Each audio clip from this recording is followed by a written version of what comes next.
Today's story begins inside a quiet Texas diner, where a drunk bully makes a terrible mistake. He slaps a calm single father in front of his little daughter.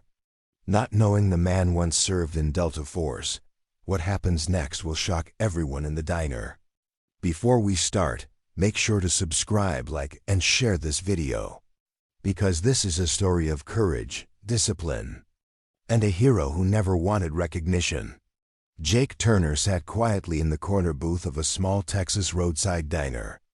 The kind of place where the coffee was always hot, and the regulars greeted each other like family.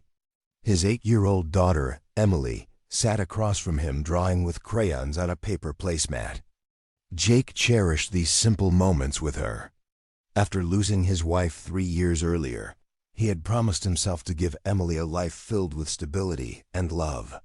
The sleeve of his t-shirt rode up slightly, revealing the faded Delta Force tattoo he rarely thought about anymore. To him, it was a memory, not a badge of power. The diner was calm, filled with the sound of clinking plates and soft country music, when suddenly the door swung open with a loud thud.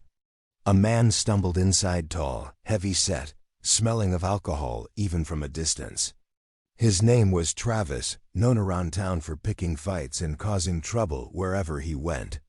The waitress stiffened as he approached the counter, already sensing a problem. Travis started yelling about his food being late, even though he had just arrived. Customers avoided eye contact, hoping he would calm down and leave. But Travis was looking for a target. His eyes landed on Jake, and the smirk on his face showed he liked what he saw. A quiet man minding his business. Someone Travis assumed would never fight back. "Nice tattoo," Travis slurred loudly, pointing at Jake's arm. "Bet you bought it off the internet." Emily looked up nervously at her father, her small fingers gripping her crayon tightly. Jake didn't react. He simply offered a polite nod and continued cutting Emily's pancakes.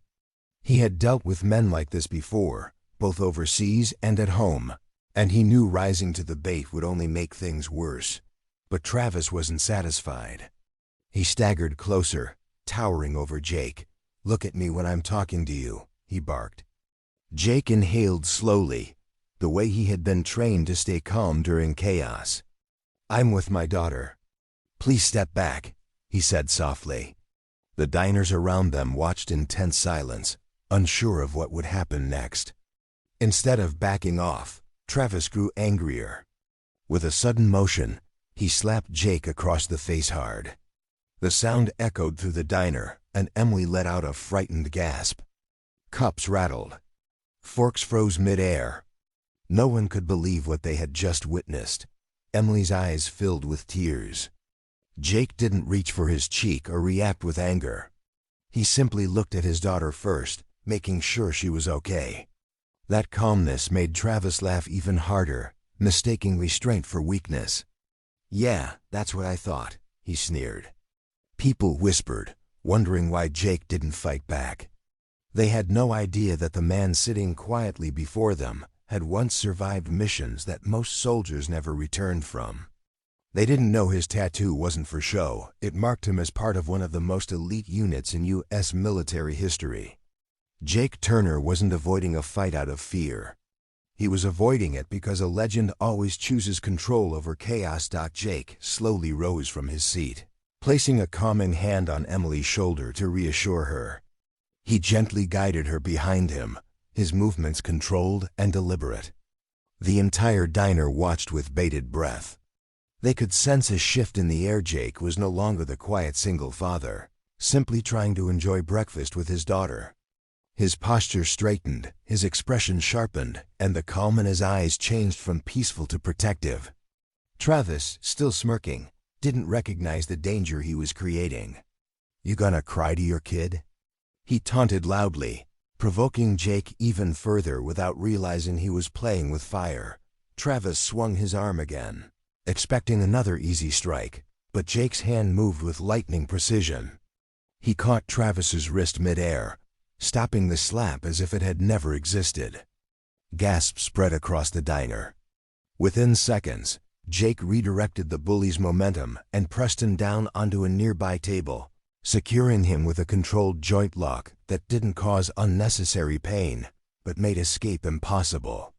Travis struggled, shocked at how quickly the situation had turned.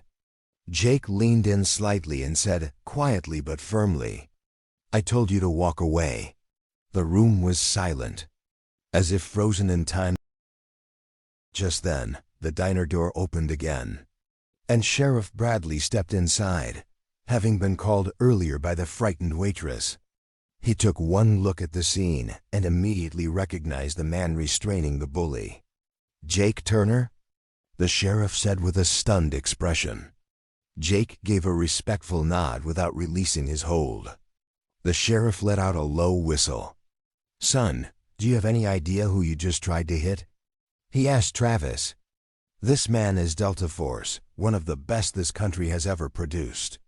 Whispered shock rippled through the customers as they stared at Jake with newfound understanding. Emily stepped closer to her father, clinging to his side. Jake finally released Travis, allowing the sheriff to pull the bully up and slap handcuffs on his wrists. Travis muttered excuses, blaming alcohol and insisting he didn't know who Jake was. The sheriff shook his head in disbelief. "He gave you every chance to stop," he said. "If he wasn't trained to stay calm, you'd be in a hospital right now."